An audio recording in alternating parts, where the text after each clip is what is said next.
Hi all, welcome to Blasters Arena. ഇന്ത്യയിൽ ഏറ്റവും കൂടുതൽ ആരാധകരെ അവകാശപ്പെടാൻ കഴിയുന്ന രണ്ട് ഫുട്ബോൾ ക്ലബ്ബുകളാണ് മോഹൻ ബഗാൻ സൂപ്പർ ജയൻസും അതുപോലെ തന്നെ കേരള ബ്ലാസ്റ്റേഴ്സും. രണ്ട് ടീമുകളുടെയും ഹോം മത്സരങ്ങൾക്ക് നിരവധി ആരാധകരാണ് എത്താറുള്ളത്.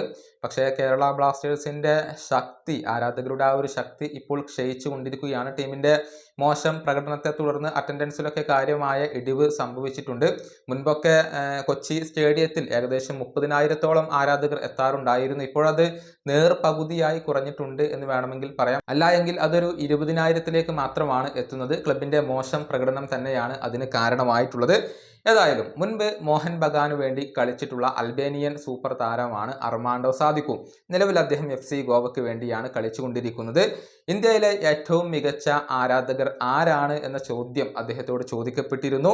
മോഹൻ ബഗാനാണ് ഈ രാജ്യത്ത് ഏറ്റവും കൂടുതൽ ആരാധകരുള്ളത് എന്നാണ് അദ്ദേഹം പറഞ്ഞിട്ടുള്ളത്. അർമാൻഡോ സാദിക്കുവിൻ്റെ വാക്കുകൾ ഇങ്ങനെയാണ്: ഈ രാജ്യത്തെ ഏറ്റവും മികച്ച ആരാധകർ ഉള്ളത് മോഹൻ ബഗാന് തന്നെയാണ്. അവർ വളരെ വലുതാണ്. തീർച്ചയായും കേരള ബ്ലാസ്റ്റേഴ്സിന് ഒരുപാട് ആരാധകരുണ്ട്. സ്റ്റേഡിയം മുഴുവൻ നിറഞ്ഞതുപോലെ ഇരിക്കും. പക്ഷേ അവരുടെ സ്റ്റേഡിയത്തിന്റെ കപ്പാസിറ്റി 20,000 മുതൽ 30,000 വരെയാണ്. പക്ഷേ മോഹൻ ബഗാൻ അങ്ങനെയല്ല. കേരള ബ്ലാസ്റ്റേഴ്സിനേക്കാൾ വലിയ ഒരു ആരാധക കൂട്ടമുള്ളത് മോഹൻ ബഗാന് തന്നെയാണ്. ഇതാണ് അർമാൻഡോ സാദിക്കു പറഞ്ഞിട്ടുള്ളത്. ഏതായാലും നിലവിൽ FC ഗോവയ്ക്ക് വേണ്ടി മികച്ച പ്രകടനം നടത്താൻ സാദിക്കുവിന് കഴിഞ്ഞിട്ടുണ്ട് എന്നുള്ളതാണ്. അദ്ദേഹം ISL-ൽ 12 മത്സരങ്ങളാണ് കളിച്ചിട്ടുള്ളത്. അതിൽ നിന്ന് 10 ഗോൾ പങ്കാളിത്തങ്ങൾ വഹിച്ചിട്ടുണ്ട്. 8 ഗോളുകളും 2 അസിസ്റ്റുകളുമാണ് ഈ സീസണിൽ അദ്ദേഹം സ്വന്തമാക്കിയിട്ടുള്ളത്. ഈ വീഡിയോയുടെ അവസാനിപ്പിക്കുന്നു. അടുത്ത വീഡിയോയുമായി വീണ്ടും കാണാം.